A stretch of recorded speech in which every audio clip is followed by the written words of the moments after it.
today we are going to discuss about the active transport. Okay guys, in last class में क्या हुआ था आपका पैसिव ट्रांसपोर्ट हो गया था एक्टिव ट्रांसपोर्ट.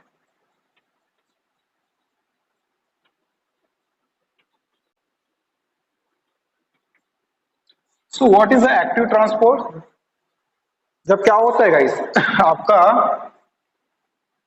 कॉन्सेंट्रेशन ग्रेडियंट्स के अगेंस्ट क्या हो basically flow.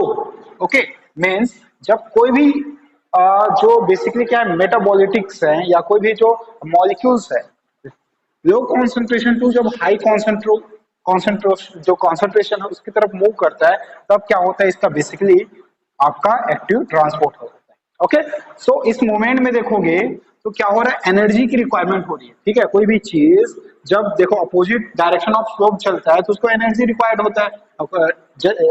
Active transport is just opposite of the passive transport. So यहाँ पे क्या होगा ATP is needed. Okay ATP की रिक्वायरमेंट होगी. ओके ये क्या है अगेंस्ट द कंसंट्रेशन पूरा नहीं लिख रहा हूं शॉर्ट में लिख रहा हूं concentration gradients. Okay concentration gradients के अगेंस्ट चल रहा है. अगेंस्ट कैसे जा रहा है कंसंट्रेशन ग्रेडियंट्स कैसे चलता है low to high. Okay low to high but ये जो है वो अगेंस्ट चल रहा है मतलब क्या चल रहा है ये high to low. Okay just opposite हो रहा है देखो लो टू हाई हो रहा है. ठीक है लो टू हाई हो रहा है. ठीक है लो से हाई से लो आना चाहिए बट ये क्या हो रहा है लो टू हाई जा रहा है. ठीक है तो ये जो होता है एक्टिव ट्रांसपोर्ट प्रोसेस होता है. एक्टिव ट्रांसपोर्ट में बहुत सारी चीजें हम लोगों ने डिस्कस किया था. ठीक है और भी बहुत सारी कंडीशंस यहाँ पे हम लोग डिस्कस करेंगे. अच्छा एक मिनट यहाँ पे ऑस्मोसिस की कंडीशन बची हुई थी या 1 सेकेंड गाइस. ओके ये तो एक्टिव ट्रांसपोर्ट का हो गया. ठीक है ऑस्मोसिस लास्ट क्लास में देखे थे जो किसका हिस्सा था आपका पैसिव का. Passive transport. In the passive transport there are the two types of transportation, diffusion and osmosis. In osmosis the two types of osmosis are present here. The first is endo osmosis and another is exo osmosis. Meaning बहुत easy है guys. Osmosis में क्या होता है जब basically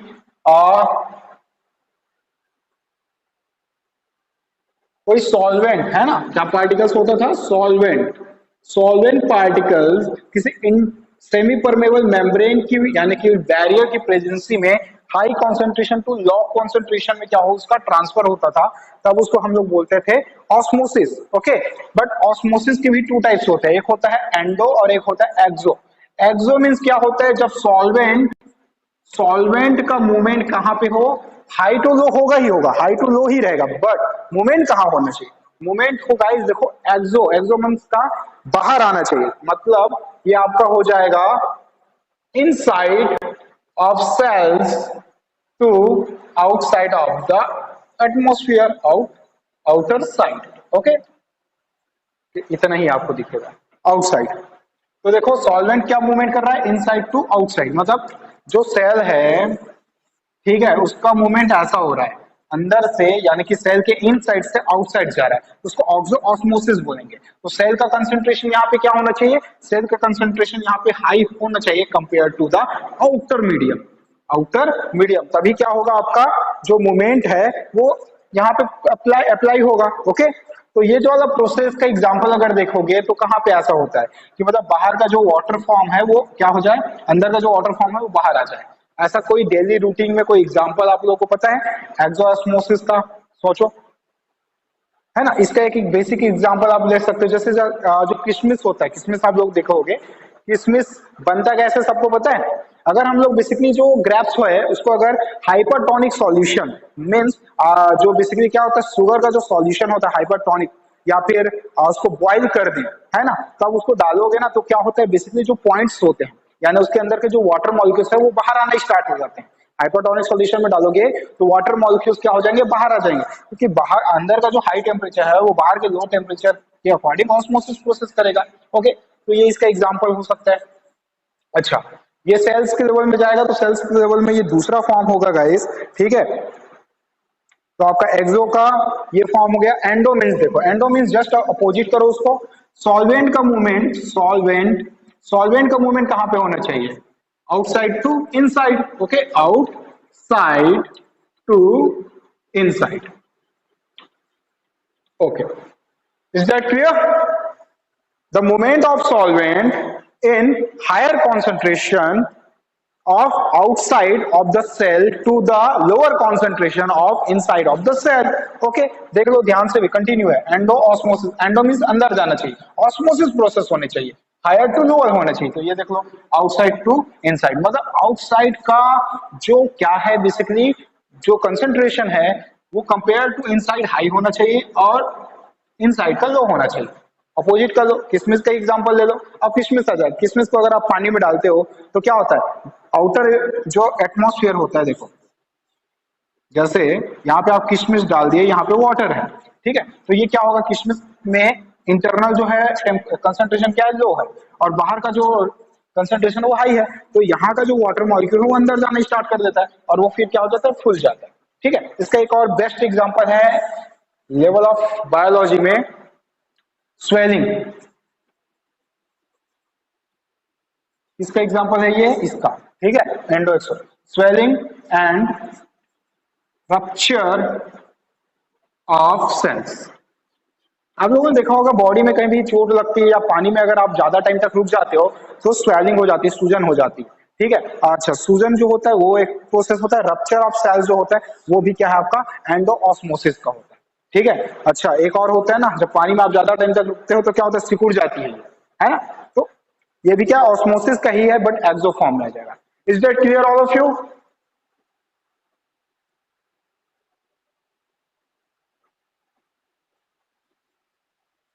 okay, चलो next discuss कर लेते हैं। अब ऑस्मोसिस हो गया and active transport. Active transport तो बता चुका हूं मैं क्या होता है, बट नोट्स भी है आपके पास और ये भी है। एक्टिव ट्रांसपोर्ट के अंदर आओगे तो कंडीशन में बताया था कि इसमें क्या होगा, जस्ट अपोजिट होगा against the passive transport. Okay, means क्या होगा, लो टू हाई की रिक्वायरमेंट होगी। ओके, यहाँ पे भी आप लो टू हाई होगा कोई भी मेटाबॉलिक एक्टिविटीज के लिए।